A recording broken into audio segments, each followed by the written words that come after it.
Hallelujah, praise the Lord. प्रभू येशूच्या नावाला धन्यवाद देते की खरोखर परमेश्वर खूप चांगला आहे आणि प्रभू येशूमुळे आपण हा आजचा सुंदरसा दिवस पाहू शकलो. त्याबद्दल प्रभू येशूच्या नावाला मी धन्यवाद देते आणि कोटी कोटी प्रणाम करते. आणि प्रभू येशूमध्ये तुम्ही सर्वजण आनंदित आहात, आशीर्वादित आहात असा माझा पूर्ण विश्वास आहे. आणि म्हणून मी खरोखर तुम्हा प्रत्येकाच्या जीवनाबद्दल मी प्रभू येशूला धन्यवाद देते. तर आज हा व्हिडिओ काढायचा असा आहे की हे 40 दिवस उपवासाचे आहेत आणि आपण उपवास करतो, परंतु आपलं जे जेवण असतं ते आपण गरिबाला कधीच देत नाही. तर परमेश्वराचं वचन सांगतं की तू ज्यावेळेस उपवासामध्ये आहेस त्यावेळेस तू अन्न भुकेलेला दे. आणि परमेश्वराचं पण हे पण वचन सांगतं की तू जे गरिबासाठी करशील ते माझ्यासाठी तू करशील.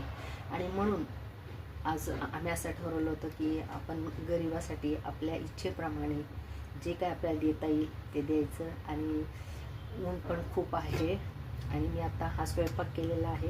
मी स्वयंपाक बनवलेला आहे, व्हेज पुलाव केलेला आहे आणि आपण थोड्या वेळानंतर आम्ही वाटण्यासाठी जाणार आहोत गरीब लोकांसाठी आणि आम्ही ते वाटून येणार आहोत. तर हे पहा, मी हा पुलाव केलेला आहे. हे बघा, हा पुलाव मी बनवलेला आहे, मी स्वतः घरी केलेला आहे. आणि हे ज्या बॅगा आहेत या पार्सलच्या बॅगा आहेत, त्या बॅगामध्ये आम्ही भरणार आहोत आणि जाऊन आम्ही गरिबांना देणार आहे. तर ज्यावेळेस आपण आपलं अन्न आपण भुकेलेला देतो त्यावेळेस परमेश्वराला आनंद होतो. कारण परमेश्वर म्हणतो की जे गोरगरीब आहे, जे भुकेलेले आहेत त्यांना तू अन्न दे.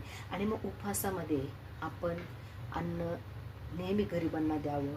उपवास नसला तरी आपलं अन्न गरिबाला आपण द्यावं, आपण त्यांच्यासाठी आपण काहीतरी करावं. आणि मला असं वाटलं की गरिबासाठी काहीतरी करावं. आणि ज्यावेळेस आता जसे उपवास सुरू झाले होते तर आम्ही ज्या दिवशी उपवास असेल त्या दिवशी आम्ही गोरगरिबांना देऊन यायचो, आमच्या वाटेचं जे पण काय आहे ते द्यायचो. पण आता आम्ही म्हटलं की हे थोडं थोडं देण्यापेक्षा आपण जरा जास्त बनवून देऊन यावं. म्हणून मग मी हे आज हा व्हेज पुलाव मी केलेला आहे.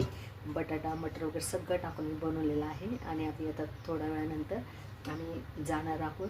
तर मी प्रभूच्या नावाला धन्यवाद देते की हे बनवण्यासाठी परमेश्वराने जी कृपा पुरवली, जे सहाय्य केलं त्याबद्दल मी प्रभूच्या नावाला मान, महिमा, सन्मान, गौरव देते. आणि